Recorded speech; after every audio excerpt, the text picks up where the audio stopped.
पिछले क्लास में क्या पढ़ाए थे जी? Formation of insulin in beta cell. अरे तो वही वो फॉर्मेशन ऑफ इंसुलिन। पेनक्रियाज में कितना सेल होता है? पेनक्रियाज में तीन। Alpha beta gamma. सब पढ़ के अच्छा डायबिटीज वाला नहीं, डेल्टा सेल नहीं पढ़ा है? डाइजेशन वाला डेल्टा सोमेटोस्टेटिन नहीं पढ़ा है? पढ़ाए हैं। चलो application of medical field of biotechnology पढ़ा रहे थे तुम लोगों को। इंसुलिन को बनाए थे हम क्या? हाँ हाँ कैसे बनाए थे? हाथ से? नहीं सर। अच्छा बनाए थे ना। तो क्या हुआ था? इक्वलाइन में बना था? नहीं बना था। मैच्योर इंसुलिन नहीं बना था क्योंकि उसमें प्री प्रो इंसुलिन आता है नहीं बना। अरे नाम नहीं याद था।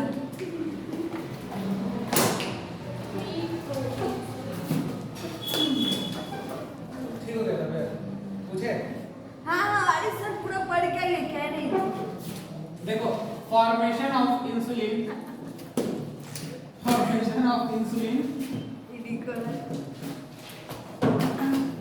लिखो किससे बनाएंगे हम लोग बताओ? इक्वलाइन है। By R DNA recombinant DNA. अरे इक्वलाइन में तो नहीं बना। अभी उसका जो जमा बड़ा दे रही थी अरे तो अभी पिछले आप प्रिंसिपल में तो ही ना पढ़े थे। पिछले जन्म में से ना प्रिंसिपल में यही पढ़े थे कि इनको लाइन नहीं करता है। हाँ मैच्योर। अच्छा मैच्योर। आज मैं बताओ कितना अमीनो एसिड रहता है मैच्योर इंसुलिन में और इमैच्योर इंसुलिन में? बस कॉपी देख बिना कॉपी कर। अरे 51 रहता है पूरा अमीनो एसिड और मैच्योर में रहता है 30। देखो मैच्योर 51 होता है, पूरा में 84 होता है। हाँ जिसमें से हम 80 हर सीडीए हटा देते हैं। हाँ, सीडीए सीडीए का हटा 51 होता है। तेज हो गया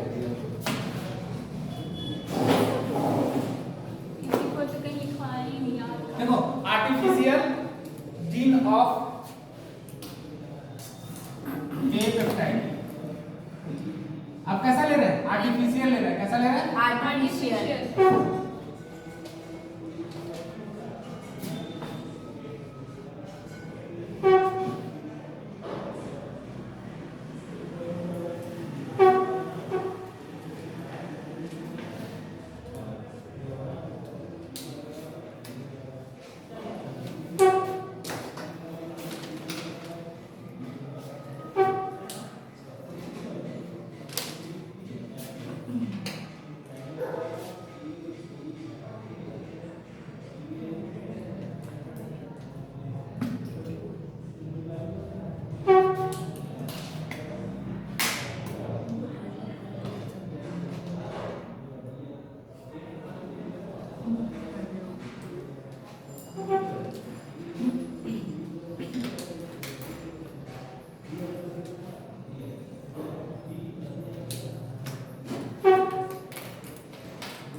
बस ये ई छूट गया, हो गया ना?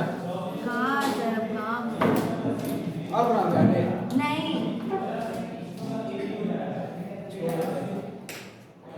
Joined by isulfide bond. चलो देखो, बना तो नहीं था इकोलाई सेल में, तो हम क्या किए, artificial gene of A peptide और आर्टिफिशियल ऑफ बी पेप्टाइड दोनों का जीन ट्रांसफर कर दिए किसमें, इकोलाई में। ट्रांसफर करने के बाद यहाँ से क्या निकल गया बताओ, निकाले दोनों का जीन्स और इसको क्या किए, ज्वाइनिंग बाय किसे कर दिए बाहर में, डाइसल्फाइड बॉन्ड। क्या बन गया, ह्यूमिलिन। क्या बन गया, ह्यूमिलिन। यहाँ लिख लो एक बात और, ए पेप्टाइड क्या बाबू, ए पेप्टाइड और ये कौन है, बी बी पेप्टाइड. पेप्टाइड।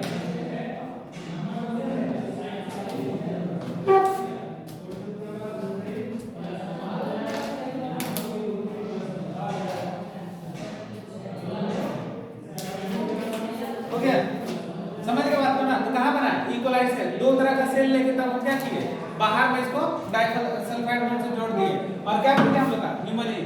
ठीक है, अब देखो आगे चलते हैं, पॉइंट दिखाते हैं।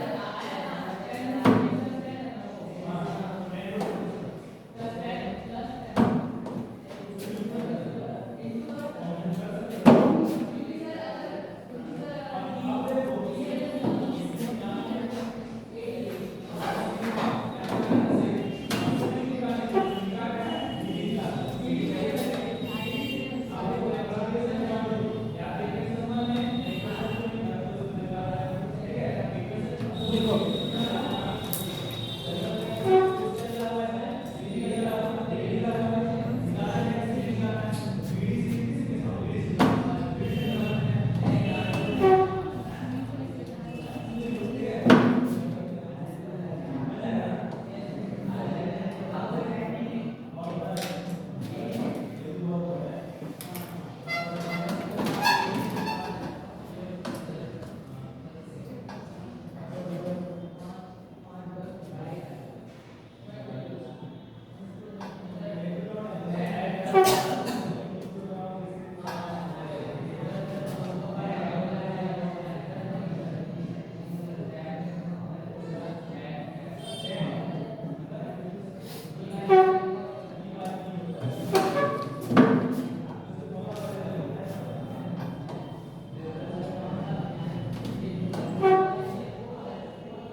अमेरिकन कंपनी का नाम है।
चलो देखो, formation of insulin bye recombinant DNA technique, the main challenge for production of insulin using recombinant DNA technique was getting insulin assembled into the क्या मैच्योर सेल।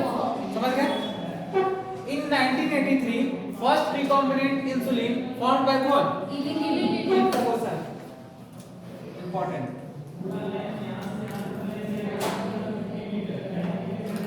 अब देखो, इली prepared two DNA sequence, कितना से क्या है?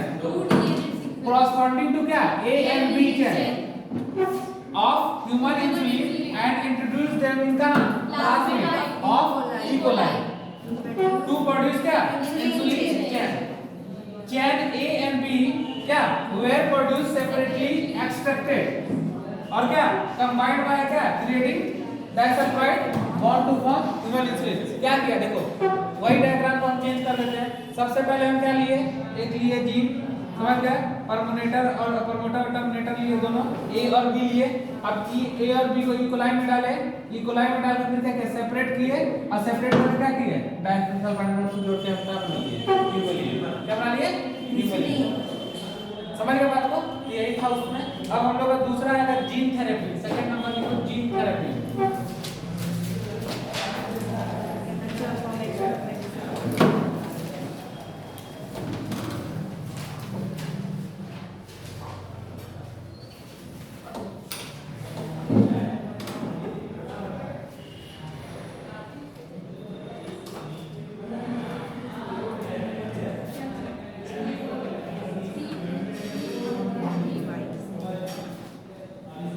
थेरेपी मतलब तुम लोग क्या समझते हो?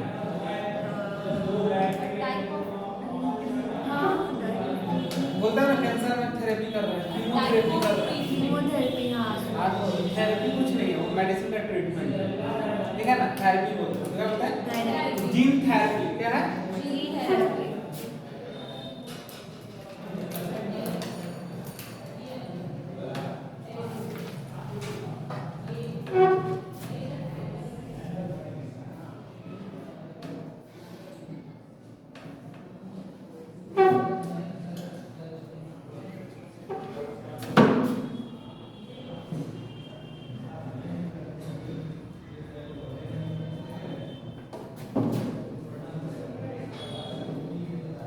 Treat some heredity.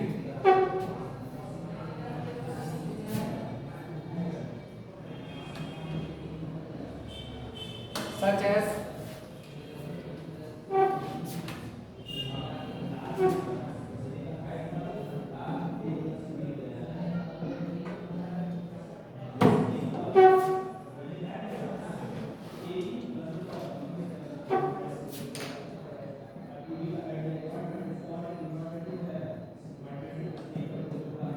inserted into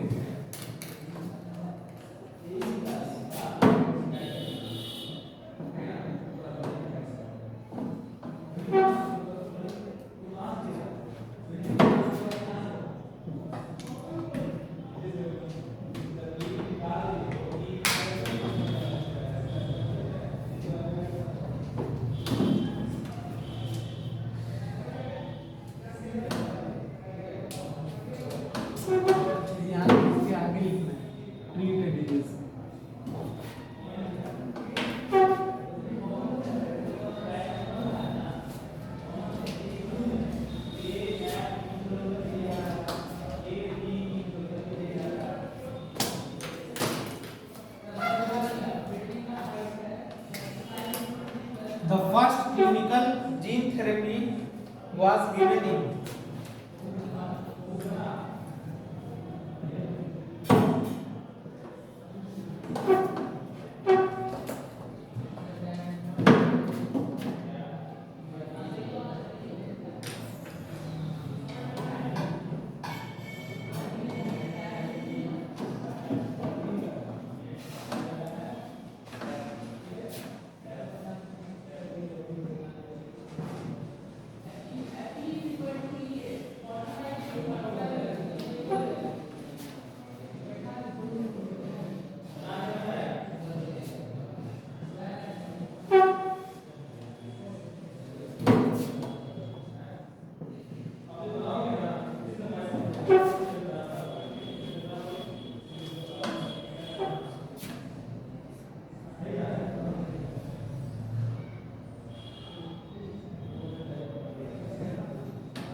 चलो सुनो, जीन थेरेपी, देखो जीन थेरेपी में develop to treat some heredity disease.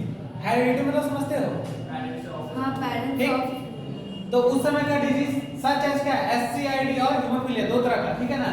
Gene are क्या inserted into a person cell, gene को कहां ट्रांसफर कर देंगे एंड टिश्यू, और उसका क्या करेंगे, ट्रीट करेंगे उस डिजीज का, उसको क्या बोलेंगे, जीन थेरेपी।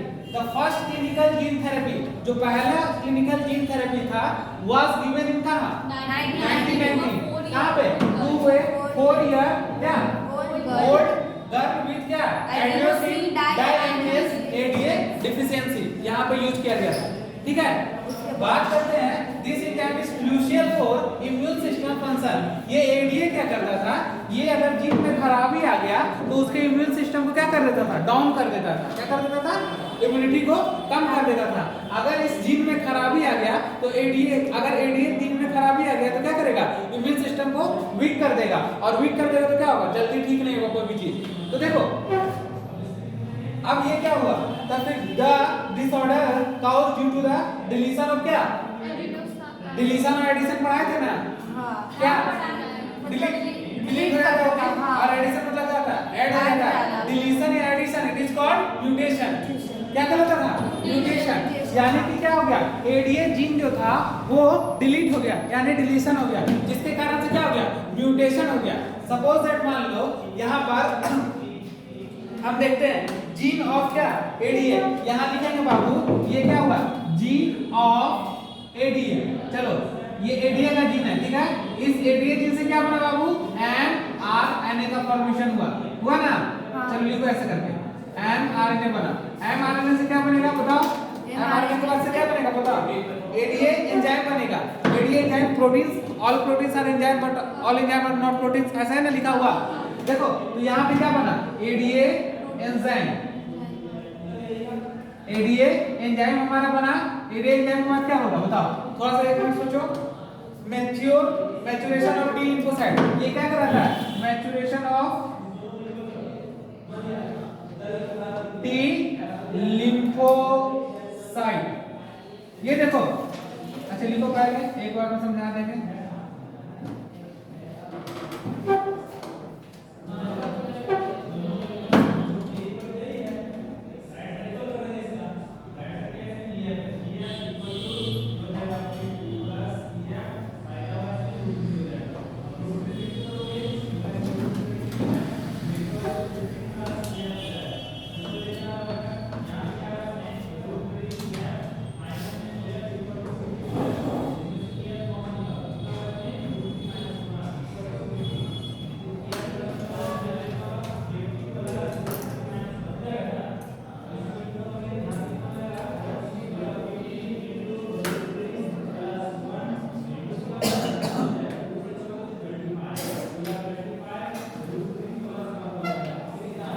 हो गया। चलो देखो ये क्या हुआ कि किसका डिलीशन हो गया, ADA का, इस जीन में क्या हो गया, म्यूटेशन। क्या हो गया, म्यूटेशन। म्यूटेशन हो गया तो अभी जीन काम करेगा सही से, ये काम नहीं करेगा तो mRNA नहीं बनेगा, mRNA नहीं बनेगा तो ADA एंजाइम नहीं बनेगा, और ADA एंजाइम नहीं बनेगा तो ये कुछ नहीं होगा, और ये अगर स्ट्रांग नहीं होगा तो कौन सा डिजीज होगा, SC, देखो ये वाला डी ID। समझ में आ गया, सारा एक देखा गया ना।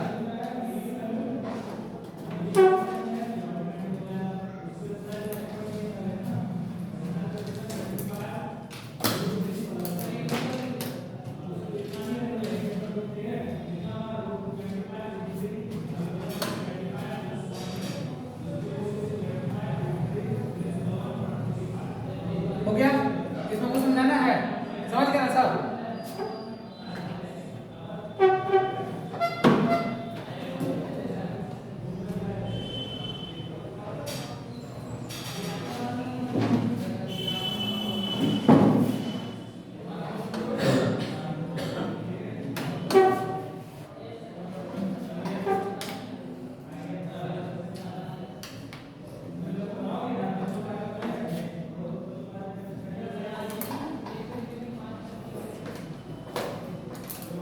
ADA डिफिशियंसी क्या, उसी में है क्या?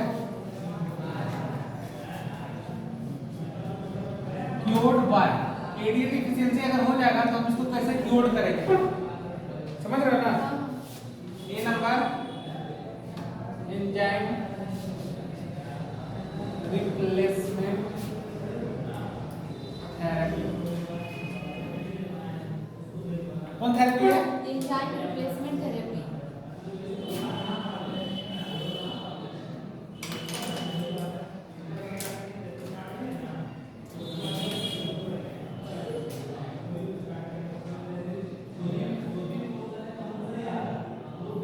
In which functional ADA is given to the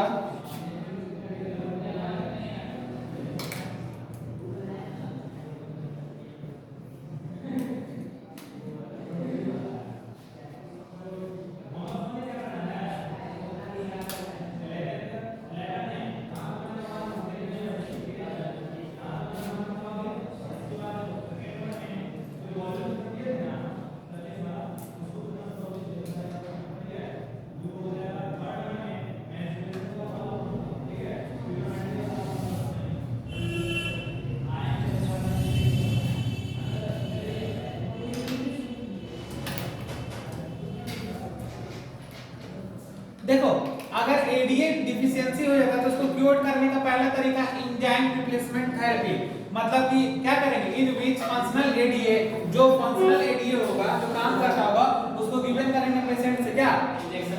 तो देखो इससे क्योर हो पाएगा, नहीं हो पाएगा, परमानेंटली क्योर होगा नहीं होगा, क्योंकि इसको पीरियोडिकली क्या करना पड़ेगा, इंजेक्शन देना पड़ेगा बार बार, मतलब समय समय के बाद देना पड़ेगा। तो ये भी क्योर नहीं हो जाएगा। बोन मैरो का ट्रांसप्लांटेशन ये भी क्योर नहीं है, तो हम लोग पढ़ेंगे क्या इसका, जीन थेरेपी, इसका एडीए का जीन थेरेपी। तो बी नंबर तक पढ़ लिए ना, अब सी देखो पढ़ते हैं, सी थोड़ा बड़ा है,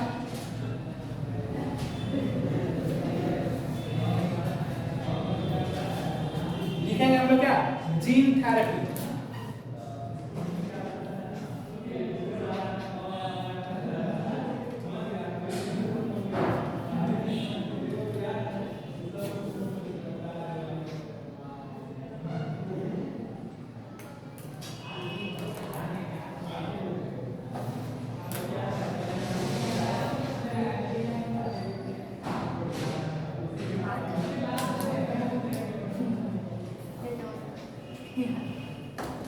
Suppose that man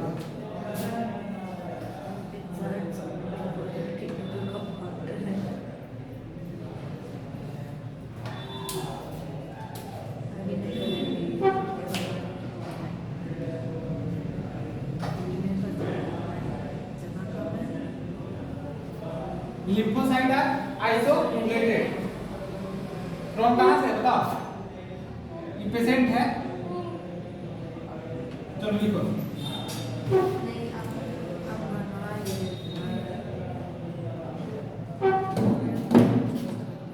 क्या होगा,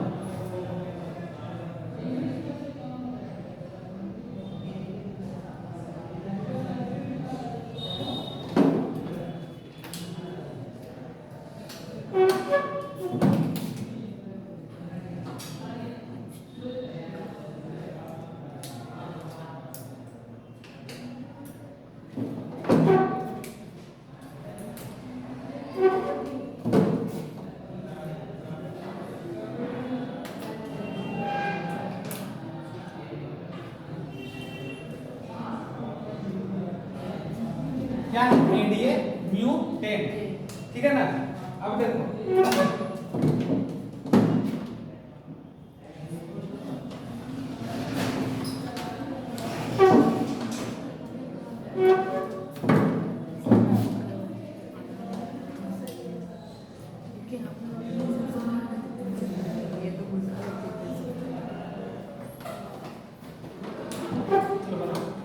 अब इधर आएगा डायग्राम से खड़ के रहते ना जी।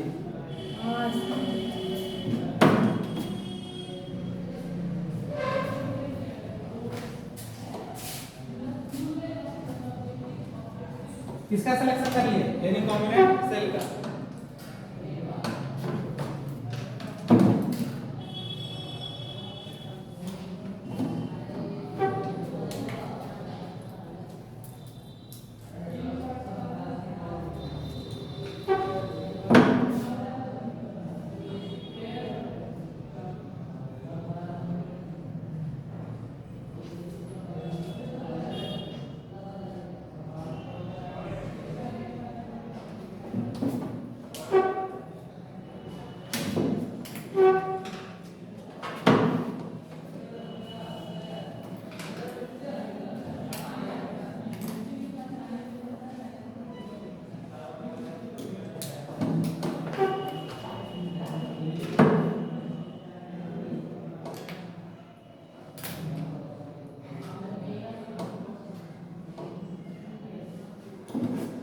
यहाँ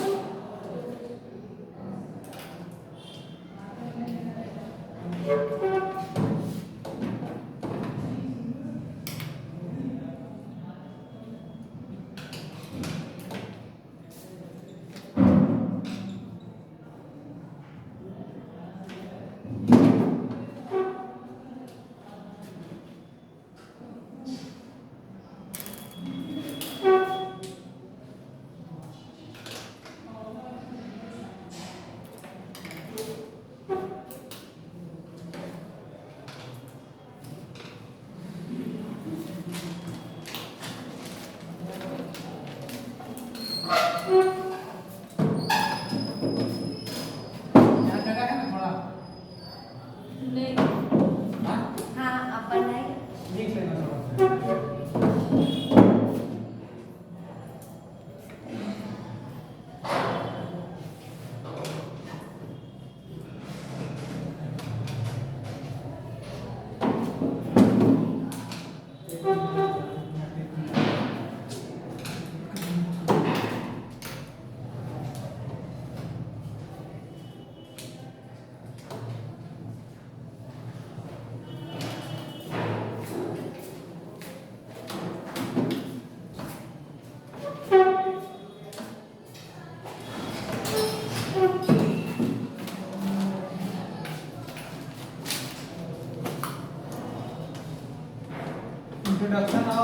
इंट्रोडक्शन एडीए से एडीए सर ये मतलब बस उसको जोड़ देना और और कुछ डेल्टा नहीं लेना। नहीं।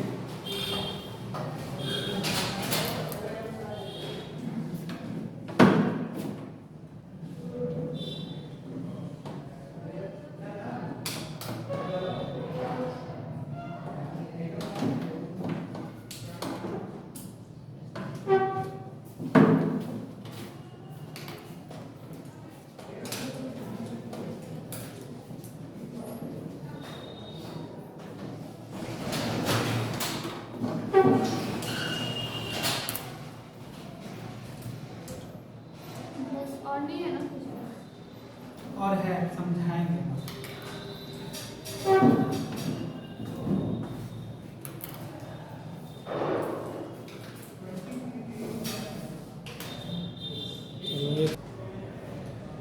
चलो देखो, हमको सबसे पहले बताओ कि हम एनिमल में अगर किसी चीज को ट्रांसफर करते हैं तो कैसे ट्रांसफर करेंगे। जैसे प्लांट में करते थे टीआई प्लाज्मिड, एनिमल में कैसे ट्रांसफर करते थे किसी चीज को,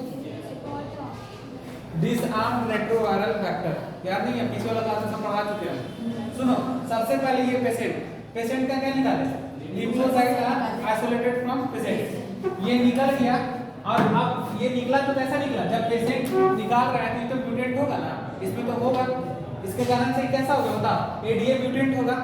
यहाँ पर क्या कर रहा है, इंट्रोडक्शन करा है किसका, एडीए और सीडीएनए इनटू क्या, लिम्फोसाइट बाय डिसआर्म रेट्रोवायरल, यानी प्लाज्मिड बना रहा है वेक्टर के थ्रू, इसके थ्रू बताओ डिसआर्म रेट्रोवायरल हो गया, यहाँ पे बन गया। अब यहाँ से क्या करेंगे, सिलेक्शन। जब हम इसको इंट्रोड्यूस कराते हैं तो रिकॉम्बिनेंट बनता है ना, एक डीएनए से दूसरा डीएनए जोड़ के क्या बनाते थे, रिकॉम्बिनेंट। तो देखो बाहर से जोड़ के क्या बनाया, नया चीज बनाया और उसका क्या करेंगे, सिलेक्शन ऑफ रिकॉम्बिनेंट सेल। जैसे यहाँ पे सिलेक्शन करेंगे रिकॉम्बिनेंट सेल तो ये रिकॉम्बिनेंट सेल हमारा मिल गया, ठीक है, रिकॉम्बिनेंट सेल मिल गया।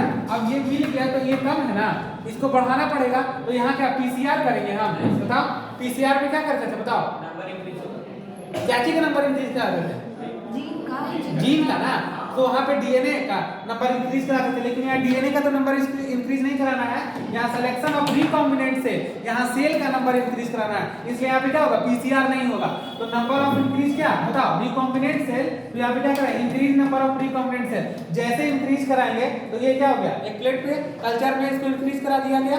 इंक्रीज कराने के बाद क्या हो गया, यहाँ पर some cell maintain in the culture medium, क्योंकि एक बार अगर सेल ग्रो कर गया तो ऐसा नहीं कि इमॉर्टल है वो, फिर तो घटेगा ना, धीरे धीरे वो डिस्ट्रॉय होगा, इमॉर्टल नहीं है। तो इसको क्या करेंगे, सम सेल को मेंटेन करके रखेंगे कहां, कल्चर के मीडियम में मेंटेन रहेगा।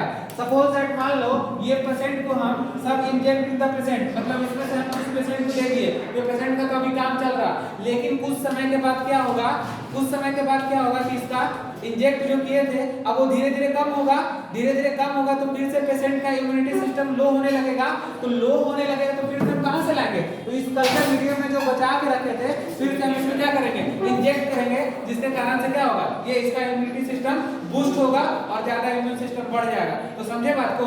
तो सबसे पहले क्या, लिम्फोसाइट आइसोलेटेड फ्रॉम पेशेंट लेने के बाद क्या बना बताओ? रेट्रोवायरल से वहां पर प्लाज्मिड बनाया, बनाने के बाद क्या किया? सिलेक्शन के रिकॉम्बिनेंट सेल का सिलेक्शन करने के बाद क्या किया बताओ? सेल का नंबर बढ़ाया, सेल का नंबर जब बढ़ा लिए तो कुछ सेल को हम इसमें इंजेक्ट कर दिए, कुछ सेल को हम बचा के कल्चर मीडियम में रख लिए, क्योंकि सेल कुछ समय के बाद डिस्ट्रॉय हो जाता है। अगर इस पेशेंट का फिर से इम्यून सिस्टम डाउन होने लगेगा तो इसी कल्चर से सेल को निकाल के फिर से हम ट्रांसफर कर देंगे। तो ये कहलाता है gene therapy, but not a 100% curable of gene therapy, मतलब ये भी 100% क्यूरेबल नहीं है जीन थेरेपी। इसको भी हम क्यूरेबल नहीं कर रहे, क्योंकि क्या कर रहा है? पीरियोडिकली हमको क्या करना पड़ेगा? इंजेक्ट करना पड़ेगा। यानी जब हम एम्ब्रियोनिक स्टेज में रहेंगे, अगर उस समय पे हम ये चीज को कर देते हैं तो वो 100% क्यूरेबल होगा, लेकिन ये चीज क्यूरेबल नहीं होगा। तो जीन थेरेपी हम लोग समझ गए क्या होता है? तो ये 100% क्यूरेबल नहीं है, क्यूरेबल बस उस समय होगा जब हम इसको एम्ब्रियोनिक स्टेज में इसको ट्रांसफर कर देंगे। जब एम्ब्रियोनिक स्टेज में ये ट्रांसफर हो जाएगा तो ये 100% क्यूरेबल होगा, लेकिन इस केस में क्या है? 100% क्यूरेबल नहीं है। समझ में आया चीज? बेटा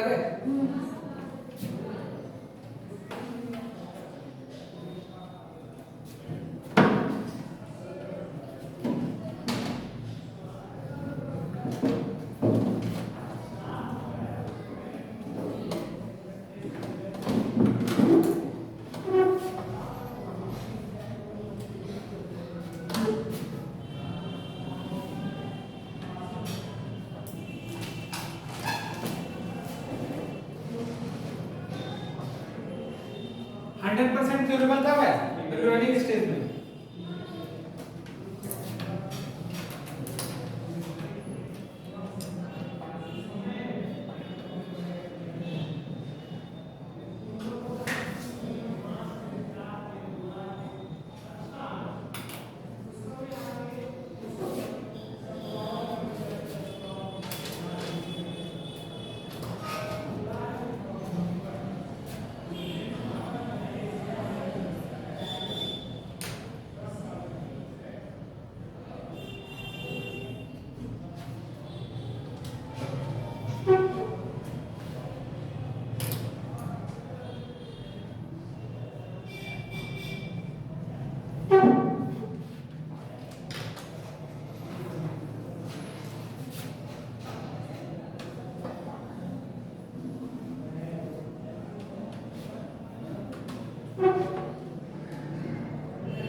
इम्मॉर्टल पीरियोडिक इंक्रीजर मतलब क्या होता है? एक टाइम में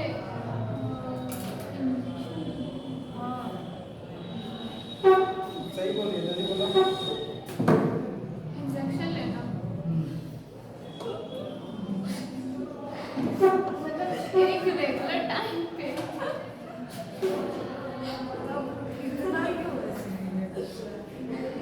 रूटीन बोलते हैं। समय के अंतराल पे हमको देना पड़ेगा। हाँ एक टाइम पे।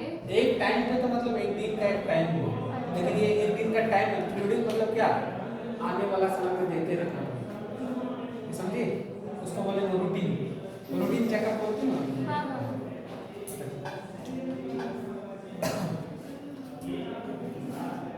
तुम पूरा समझ गए क्या?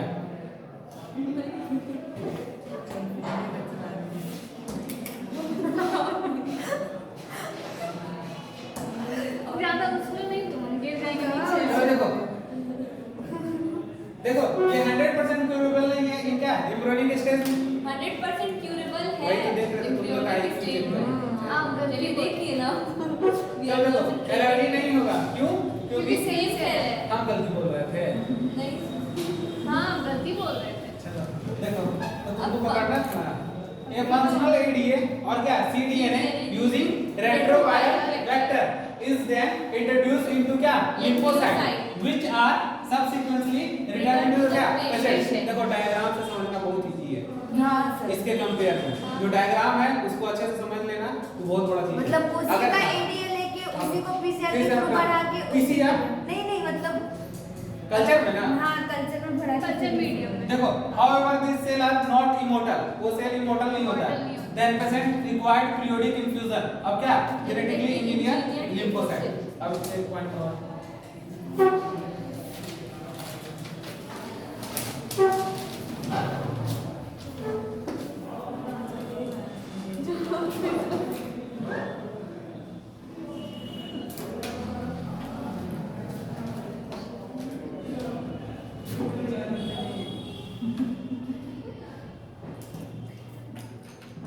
however of the gene isolated from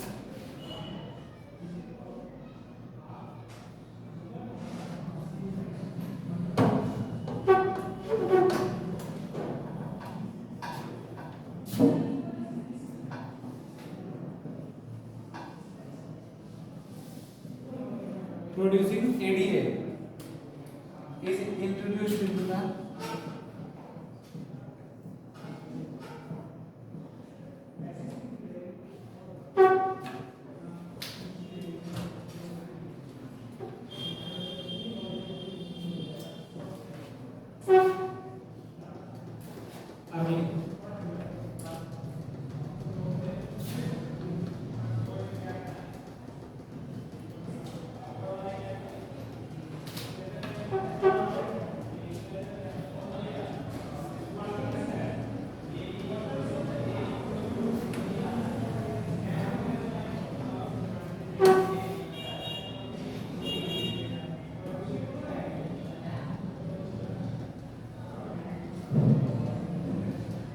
ऐसा हम लोग क्या लिखे हैं?